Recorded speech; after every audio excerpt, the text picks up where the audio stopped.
বাংলাদেশের রাজনীতিতে এখন নতুন করে প্রতিযোগিতা শুরু হয়েছে। দুই ধরনের প্রতিযোগিতা চলছে। একটা প্রতিযোগিতা হচ্ছে বর্তমান ক্ষমতাসীন দল বিএনপি তাদের কাজে কর্মে আওয়ামী লীগকে ছাড়িয়ে যাওয়ার প্রতিযোগিতা শুরু করেছে। আরেকটা প্রতিযোগিতা হচ্ছে তারা তাদের জায়গা থেকে নতুন করে রাজনীতি না করে অভিনয় করার প্রতিযোগিতা শুরু করেছে। একদিকে তারা আওয়ামী মাফিয়া আইভির মতো মানুষদেরকে নেগোসিয়েশনের ভিত্তিতে জামিন দিচ্ছে, বদির মতো মাদক মাফিয়াদেরকে জামিন দিচ্ছে। আরেকদিকে তারা লোক দেখানো সচিবালয় থেকে ওসমানী মিলনায়তন পর্যন্ত হেঁটে হেঁটে যাচ্ছে।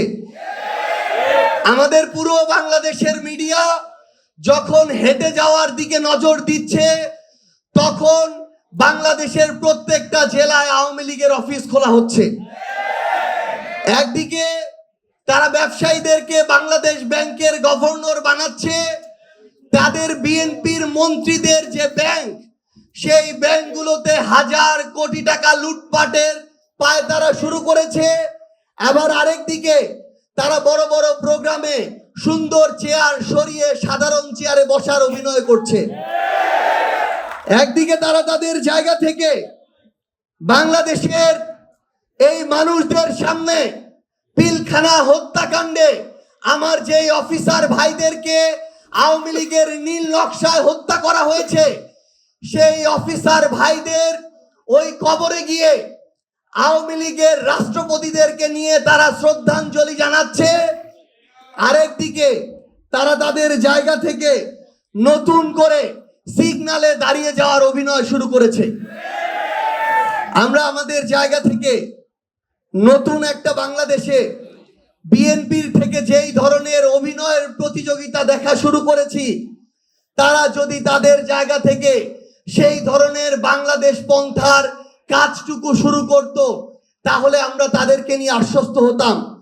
কিন্তু আমরা তাদেরকে স্পষ্ট করে বলে দিতে চাই, তারা যদি তাদের জায়গা থেকে এই বাংলাদেশে নতুন করে আওয়ামী লীগ পুনর্বাসনের দায়িত্ব নেয়, তারা যদি নতুন করে সমঝোতার ভিত্তিতে চাঁদাবাজি সিন্ডিকেট চালানোর দায়িত্ব নেয়, তারা যদি তাদের জায়গা থেকে মিডিয়ায় আবার নতুন করে প্রত্যেকটা হাউসের দখল নিয়ে মিডিয়া সন্ত্রাস করার দায়িত্ব নেয়, এই বাংলাদেশে এই প্রজন্ম যারা 24-এ নেতৃত্ব দিয়েছে, তারা তাদের কবল থেকে এই বাংলাদেশকে মুক্ত করবে ইনশাআল্লাহ। আমরা স্পষ্ট করে ছাত্র শক্তিকে একটা কথা বলতে চাই, ছাত্র শক্তি বলি, যুব শক্তি বলি, শ্রমিক শক্তি বলি, নারী শক্তি বলি, এই বাংলাদেশে আমাদের মুক্তির লড়াইটা শেষ পর্যন্ত দেখে ছাড়তে হবে।